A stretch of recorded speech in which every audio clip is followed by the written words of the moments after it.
Is it a 4K screen though? It was probably pretty blurry. Hey, what? You got a problem? Run, Forrest. Look at you. That's what I was trying to do. So, your mom's gotta clean you up now. I'm out of here. I'm about to get arrested. Okay, that's good.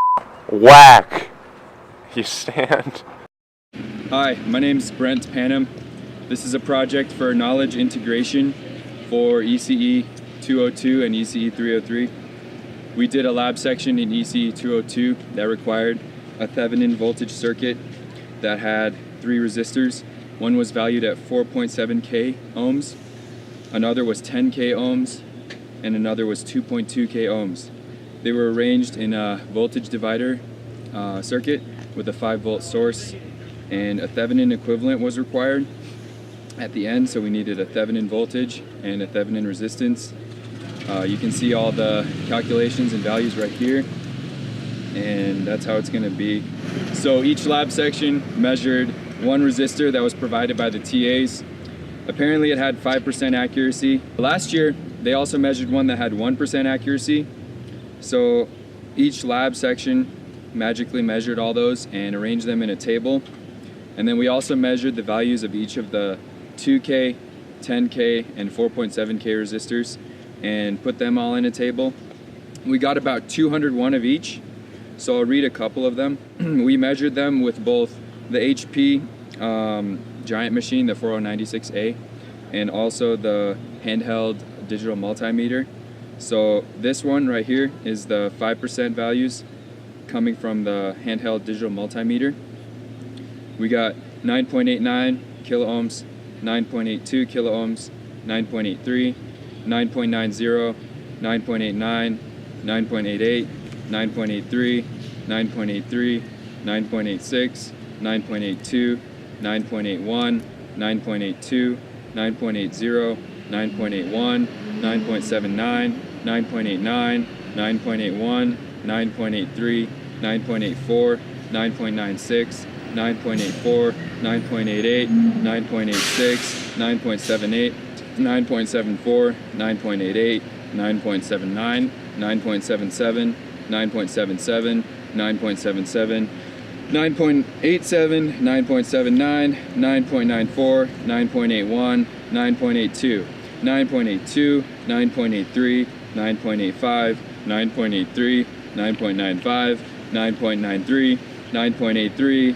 9.89, 9.83, 9.88, 9.88, 9.91, 9.82, and the list goes on. There are about, I'd say, 2,000 values. I'm not going to read them all out. For each of the 10K resistors, we measured with the handheld multimeter and the giant machine, as I said before. Also, we did the same for the 5%. Then we measured voltage Thevenin, which was 3.54, I believe. Let me verify this. Yeah, it was something else. I don't know what it is. The value is like right here. But we also measured averages of those for each circuit that each lab section built. So it was about 3.34 on average, as I can see from my table here. So the R Thevenin, the resistance Thevenin, we got about 5.36 on average, ranging from like 5.2 to 5.5, I'd say. After we got all that information, we used various equations to help us find the Gaussian random variable curve. And then we also used this fancy statistical method to determine another curve. And as you can see, they're pretty similar. They lined up very well, and the resistor measurements and corresponding approximations were very close. We got the standard deviation of the set, squared it, and then inversed that. And then we found the expectation of x squared and the expectation of z squared. I'm not exactly sure what z squared is, but we basically defined signal to noise ratio and drew a graph for that. And then Professor Luo brought up an ethical question. Let's say you get a really weird graph that's like this, where it like drops down and then cuts off and goes to 0. He was like, well, should you report it like that? Or should you just tell him that you did something wrong? But what if you did something wrong and you lose your job?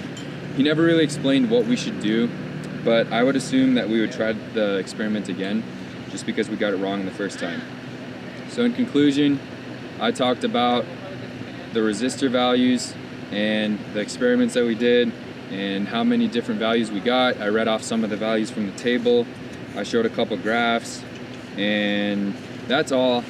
Knowledge integration is very weird, and I believe that it is a waste of time. I believe that knowledge integration is a waste of time.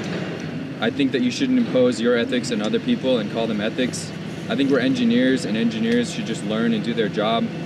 So I'm not going to go any further into this topic. I don't want to get too political, but basically resistors are resistors, and their values change over time, and they're not built to spec all the time, and you'll have like 5% or 1% variations.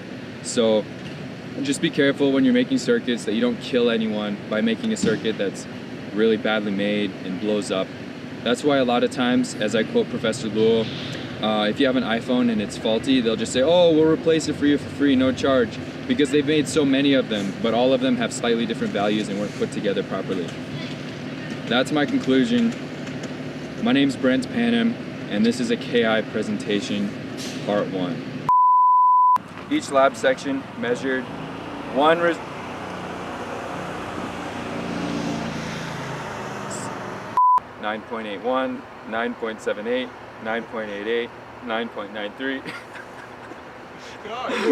9.90, 9.84, 9.79, 9.84, 9.84, 9.